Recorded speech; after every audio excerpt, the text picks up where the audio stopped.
It was late. I looked down at my watch that was lighting up the dark interior of the car. 11:45 p.m.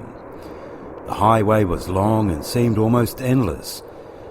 I was a long way from home and didn't have anywhere in particular to be.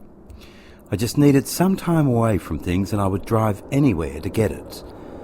The headlights lit up the road, showing the long stretch of highway in front of me.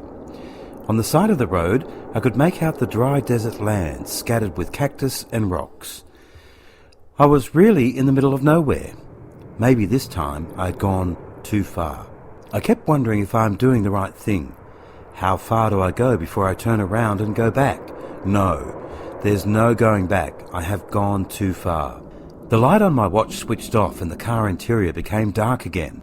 I could see something up ahead on the side of the road, lit up by the headlights. A man, his arm outstretched with his thumb pointed upwards. A hitchhiker.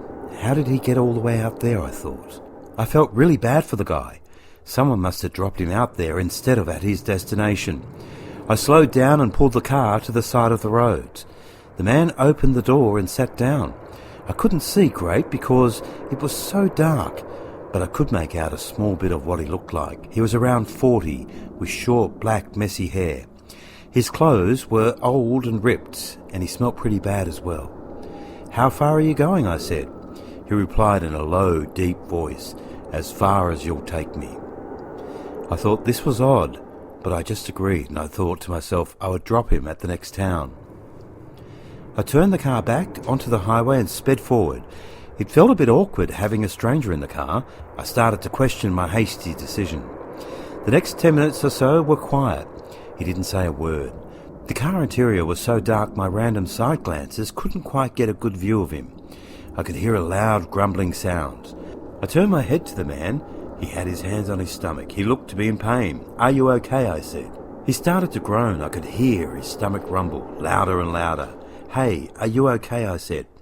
He continued to groan and hold his stomach, suddenly wailed in pain, a blood-curdling wail of pain, as he grabbed his stomach tight. I pulled the car over to the side of the road and unlocked my phone. I held it towards the man. His face was pale and covered in sweat. He looked sick, very sick. "Oh my God," I said. "I'll ring for help." I opened my door and stepped out and dialed the police. There was no reception. I was so far out of range. I pointed the light towards the man. He looked so pale and sick. He was drenched in sweat. I asked him what was wrong, but he didn't answer.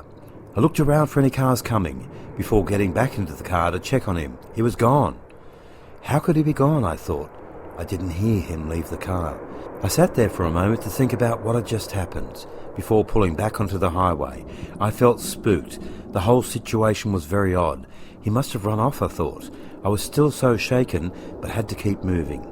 This guy was unwell, and I shouldn't have picked him up in the first place. I put my foot down and sped up.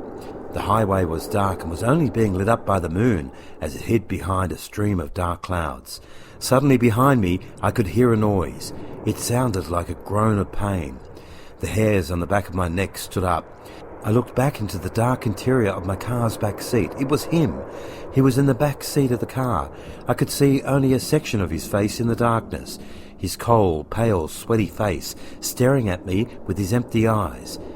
Now I could see his eyes, dark red eyes, bloodshot and angry.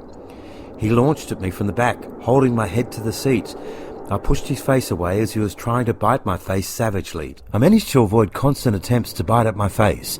It was almost like he was ravenous. Saliva and blood foamed at the side of his mouth.